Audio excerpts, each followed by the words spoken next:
Bismillahirrahmanirrahim. Qala al-musannif rahimahullahu ta'ala anhu wa nafa'ana bihi wa bi'ulumi fid dharain amin. La nihayata limudammika in arja'aka ilaik wa la tafrugu mada'ihuka in adhara judahu alaika. Beliau Ibnu Athaillah menyampaikan bahwa tidak akan pernah ada batas kejelekan yang kita miliki kalau kita kembalikan semuanya kepada diri kita. Sebaliknya, wala tafrugu madaihuka in adhara judahu alaika. Kemudian beliau juga menyatakan bahwa dan tidak akan ada habisnya pula kebaikanmu jika atau keterpujianmu jika Allah Ta'ala yang menampakkan itu semua dengan sifat kedermawanan yang dia miliki. Ada sebuah diskusi tauhid dulu yang pernah saya alami bahwa kenapa ya Allah Tuhan kita itu harus baik begitu. Jadi kenapa Tuhan itu harus baik dan mengapa dia senantiasa memiliki yang namanya kebaikan. Dan itu ternyata baik merupakan sifat dasar dari zat yang dimiliki oleh Allah Subhanahu wa taala itu sendiri. Maka tidak akan pernah ada sebuah tindakan atau perbuatan yang tidak baik dari Allah Subhanahu wa taala. Kalimat ini sebenarnya lanjutan daripada kalimat sebelumnya minggu yang lalu atau hikmah yang sebelumnya. Idza arada ayyudhira fadlahu alaik khalaqa wa nasabah ilaik. Jadi kalau Allah taala itu pengen dia berkehendak untuk memuliakan kita, untuk mengagungkan kita, maka Allah nyiptakan ketaatan dalam diri ini, tapi Allah kemudian mengatakan taat itu milik kita. Padahal sebenarnya yang membuat kita taat itu adalah Allah. Yang menjadikan kita bisa melaksanakan sholat, bisa melaksanakan puasa dan sebagainya, itu semuanya adalah Allah Subhanahu wa ta'ala. Maka Allah khalaqa laka qudratan 'alal amal wa waffaqaka ilaih. Jadi Allah memberikan kepada kita kemampuan untuk berbuat. Makanya ketika Allah yang memberikan kepada kita kemampuan untuk berbuat baik dan dia yang menolong kita wa anaka alaihi wa radda nisbatahu ilaih. Dan dia yang membantu kita untuk bisa melakukan kebaikan-kebaikan tersebut. Tapi ketika seseorang itu menjadi baik, Allah puji hambanya itu yang baik itu tadi.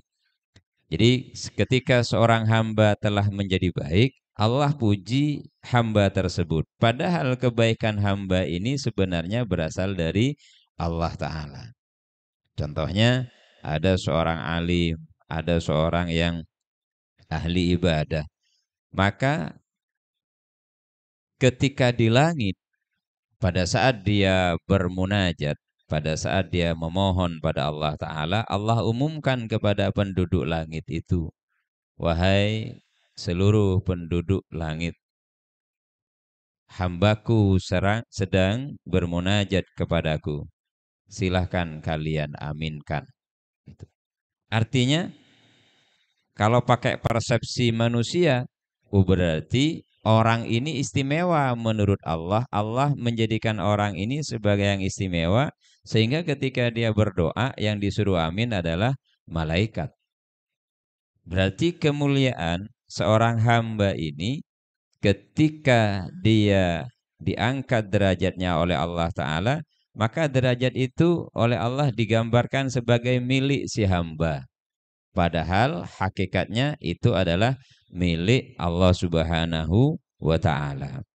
Fahakkuka alla tansiba li nafsika say'an mim mahasinil a'mal. Maka yang benar bagaimana?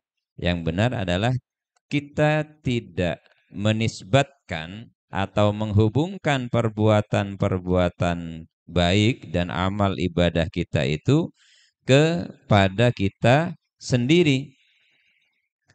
Wa minal fa'ili bil ikhtiar, dan dari subjek atau pelaku dengan memilih kanatil bidayah sebagai permulaannya, begitu. Maka ketika tadi kalau semua perbuatan itu dikembalikan kepada kita, maka qalu bifadlillah, maka katakan bahwa saya menjadi baik ini semuanya karena karunia Allah, bukan karena saya memang pengen baik. Bukan karena saya memang punya semangat untuk menjadi lebih baik. Qala innama sa'altukum anis sababil khasi qalu inda syekh qala bi khalqillahi lahu himmatan a'la min himmatihi. Jadi di saat seorang hamba diberikan himmah, semangat dan kemauan untuk melakukan kebaikan, mengalahkan semangat dirinya melakukan kejelekan. Contoh, saya sebenarnya malam ini pengen tidur. Terus Allah berikan saya semangat untuk tetap bisa ngaji pada malam hari ini. Maka kemauan saya untuk tidur itu kalah dengan semangat yang Allah Ta'ala berikan. Gitu. Atau mungkin karena ini weekend, malam minggu, malam terakhir. Weekend itu apa ya? Apa istilah weekend itu? Malam minggu ya, artinya malam yang untuk istirahat dan sebagainya. Kita kadang terjebak dengan pikiran yang kita ciptakan sendiri. Manusia itu sebenarnya menciptakan batasan-batasan untuk dirinya sendiri. Contoh, bagi seorang ASN masuk dari Senin sampai Jumat, maka kemudian dia ciptakan di pikirannya bahwa Sabtu Ahad adalah waktu untuk keluarga. Misalkan, waktu Sabtu dan Ahad waktu untuk keluarga. Maka suatu saat itu kalau sudah mengakar, diajak berkegiatan sosial di hari itu, maka dia akan memilih siapa? Keluarga. Jadi dia batasi dirinya sendiri sebenarnya untuk berbuat baik. Maka malam Sabtu dia semuanya untuk keluarga. Emang dari Senin sampai Jumat tidak pernah sama keluarganya gitu. Tidak pernah sama anaknya tah gitu. Nggak pernah sama istrinya atau sama suaminya. Kenapa? Jadi kita nyiptakan batasan untuk diri kita sendiri. Makanya jangan terlalu banyak nyiptakan batasan pada diri kita sendiri. Karena batasan-batasan itu yang bikin sebenarnya adalah Allah Ta'ala, bukan kita. Makanya cara berpikir kita harus benar-benar bebas dan merdeka. Artinya merdeka dan bebas dari apa? Dari kungkungan pikiran kita sendiri. Jadilah diri sendiri, jangan jadi orang lain.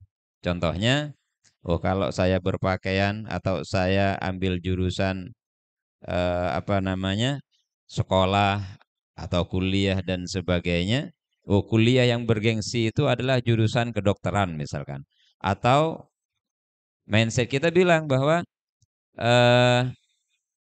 kalau di SMA IPS itu dianggap apa mindsetnya? Kumpulannya anak-anak malas, kumpulannya anak-anak nakal. Sedangkan IPA itu dianggap bergengsi dan itu didukung oleh sistem pendidikan kita juga. Akhirnya apa? Ketika ada seorang anak memang senangnya pelajaran sejarah dan sosiologi, mau masuk jurusan IPS oleh orang tuanya tidak diberikan. Disuruh masuk IPA. Kenapa? Karena mindset yang dibentuk itu tadi. Padahal kalau kita sadar, itu batasan yang kita ciptakan sendiri. Makanya orang yang hidup pikirannya maka dia berani melawan pola pikir mainstream, cara berpikir masyarakat umum, dia akan dobrak gitu. Dia tidak akan seperti ikan mati yang terbawa arus, dia bersedia melawan arus walaupun tidak sama. Kenapa? Hidup saya adalah milik saya. Potensi saya yang tahu adalah saya. Maka saya pula yang harus menentukan pilihan bi'aunillah tentunya dengan pertolongan Allah Ta'ala. Jadi kita lebih sering begitu hari ini. Jadi cara berpikir kita lebih suka mengikuti apa yang menjadi cara berpikir orang lain. Kita ini oleh Allah Ta'ala diberikan kebebasan. Maka cara berpikir yang seperti ini kita giring. Malam ini kita berikan pemahaman bahwa semua hal itu karena karunia Allah Ta'ala, bukan karena karepnya kita sendiri. Berarti kalau kita ini diciptakan oleh Allah, khalaqtuka min ajli, katanya Allah Ta'ala. Wa khalaqtul asya min ajlika. Aku ciptakan semua, aku ciptakan engkau, wahai hambaku, karena aku. Aku yang menciptakan kamu untukku, katanya Allah. Dan aku ciptakan segala yang ada ini, selain manusia maksudnya, itu untukmu wahai manusia. Loh, terus kenapa kemudian kita digiring oleh kekayaan? Kita digiring oleh jabatan. Kita digiring oleh berbagai macam hal-hal yang bersifat di luar kita. Kenapa? Karena kita telah salah dalam membentuk cara berpikir kita. Pekerjaan yang primadona di mana-mana Bondowoso itu nggak salah hanya 4. TNI, Polri, ASN. ASN itu biasanya nanti di kesehatan juga. Hanya 4 itu pekerjaan primadona. Padahal kita tahu orang-orang kalau urusan rizki itu sudah ada jatahnya dari Allah Subhanahu wa Ta'ala. Kalau hanya untuk itu. Yang kita nggak jelas nasibnya itu nanti di akhirat itu ditentukan dengan perbuatan dan keyakinan kita pada hari ini. Maka problemnya di mana? Problem utamanya adalah pada cara berpikir kita. Nanti pada hikmah kedua ada kalimat kun bi awsafika rububiyatihi muta'alliqon. Baik, kita lanjutkan yang ini dulu. Kemudian fayarfa'uhu biha rutbatan a'la min rutbatin. Kemudian Allah Ta'ala akan mengangkat derajat kita semua menjadi derajat yang lebih tinggi. Sehingga karena manusia katanya sebagian ahlul kamal itu diciptakan dari tanah liat, maka kemudian dia akan diuji dengan kebodohan. Bodoh itu karena belum tahu maka disematkan kepada seseorang kemudian disebut dengan istilah bodoh. Setelah dia belajar maka bodohnya akan hilang. Dan tidak ada orang alim, orang pinter itu mutlak, nggak ada. Oh dia seorang dokter spesialis jantung, ya tahunya dia hanya wilayah itu. Di urusan yang lain dia tidak akan ngerti. Maka oh dokter ini bodoh dalam tafsir misalkan. Dokter ini bodoh dalam hati, jangan tersinggung karena tahunya dia hanya urusan itu. Atau sebaliknya ketika seorang ustadz yang ahli tafsir dia bilang ustadz ini bodoh untuk urusan apa namanya? Untuk urusan ilmu kesehatan dan yang lain-lain misalkan. Karena yang ditekuni memang bukan itu umpamanya. Maka nggak perlu tersinggung kita dengan dibilangi bodoh itu. Ngapain kita dibilangi bodoh? Kemudian kita tersinggung. Karena tidak ada. Kita punya kemampuan dan pengetahuan yang paripurna. Itu tidak ada. Kita memiliki pengetahuan yang kompleks. Mulai dari ilmu ruhaniyah, kemudian ilmu sosial, sains dan sebagainya itu enggak mungkin. Itu tidak mungkin. Kenapa? Karena Allah Ta'ala menciptakan kita dengan berbagai macam batasan-batasan tadi. Maka batasan-batasan itu yang kita ikuti batasan Allah. Jangan nyiptakan batasan sendiri lagi. Kita nyiptakan lagi batasan untuk diri kita sendiri. Misalkan, itu namanya kita menjadi korban dari siapa? Dari pikiran kita sendiri. Dan pikiran kita sebenarnya korban dari mindset yang ada di sekitar kita. Makanya kalau kita punya wawasan, punya pengetahuan yang benar dan sempurna dalam hal ketuhanan, maka kita tidak akan pernah bisa ditakut-takuti dengan kondisi dan keadaan apapun. Karena orang yang telah mengerti kepada Allah Ta'ala, la khaufun alaihim walahum yahzanun. Jangankan takut, khawatir saja nggak ada. Dan mereka tidak akan pernah ada yang namanya rasa sedih. Kok bisa ya orang hari ini nggak punya rasa sedih gitu? Kenapa? Ya karena ada sebuah kesadaran dalam dirinya bahwa semua yang dia alami merupakan bagian dari proses kehidupan yang harus dijalani, diterima, dan disyukuri. Makanya orang-orang yang mindsetnya positif dalam segala hal, dia akan melihat sisi positifnya. Sedangkan orang yang cara berpikirnya negatif, maka contoh ketika dia punya problem, yang dipikirin adalah problemnya, bukan solusinya. Orang yang punya cara berpikir positif ketika dia punya masalah, fokusnya adalah solusi. Sedangkan orang yang negatif, fokusnya adalah masalah gitu. Masalah itu nggak usah dipikir, tetapi dijalani, nanti akan ketemu ke jalan keluarnya. Allah itu yang bilang, inna ma'al usri yusro, bahwa dalam setiap kesulitan itu ada kemudahan. Syaratnya gimana? Jalani itu kesulitan, di dalam menjalani itulah kita akan temukan yang namanya kemudahan. Kita akan temukan yang namanya solusi. Tetapi kalau kesulitannya tidak kita jalani, bahkan kita lari dari itu, ya jangan heran kalau kita dianggap tidak lulus oleh Allah Ta'ala. Kemudian katanya beliau, kul famayyamliku lakum minallahi syai'an in arada bikum darran aw arada bikum naf'a. Kemudian Sahal bin Abdullah radhiyallahu an pernah mengatakan, idza amilal abdu hasanatan wa qala ya rabbu anta bifadlika ista'malta wa anta wasahhalta. Jadi ketika kita bisa melakukan perbuatan baik, kemudian dia mengatakan bahwa wahai Tuhanku, wahai Tuhan, dengan keutamaanmu aku bisa ngajar, dengan keutamaanmu aku bisa bekerja mencari karuniamu, wa anta wasahaltah, dan kau pula yang memudahkan, yang menolongnya. Syakarallahu laka fi dzalik, dan dia mensyukuri. Jadi kita jadi Islam, kita bisa sholat jamaah, kita bisa berpuasa sunnah, dan semua amaliyah yang baik itu, terus kita sadar bahwa kita itu bisa demikian karena Allah, bukan karena kita sendiri. Sehingga syakarallahu lahu fi dzalik, kemudian dia bersyukur, wa qala anta ata'ta wa taqarrabta. Kemudian Allah Ta'ala bilang kepada hamba ini riwayat dari Sahal bin Abdullah At-Tustari, kemudian beliau mengatakan bahwa Allah menjawab, engkau telah taat dan engkau telah dekat.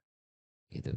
Jadi ketika ada seorang hamba menyadari semua kebaikan yang ada pada dirinya itu adalah karena karunia Allah Ta'ala, kemudian dia mensyukuri itu semua, setelah dia bersyukur, Allah akan memuji hamba ini dengan kalimat ata'ta wa taqarrabta.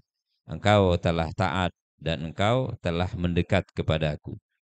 Sebaliknya, wa idza nadhara ila nafsihi, tapi kalau si hamba ini melihat kepada dirinya, wa qala amiltu wa ata'tu wa taqarrabtu. Jadi ini saya ngaji, saya sekolah, saya belajar, saya kuliah itu karena saya memang pengen kuliah. Saya memang pengen sekolah, saya memang pengen sholat, saya memang pengen puasa dan sebagainya. Ya, yang taat ini ya karena aku memang pengen taat, karena aku memang pengen mendekat kepada Engkau wahai Allah. Maka a'radallahu anhu, Allah berpaling darinya.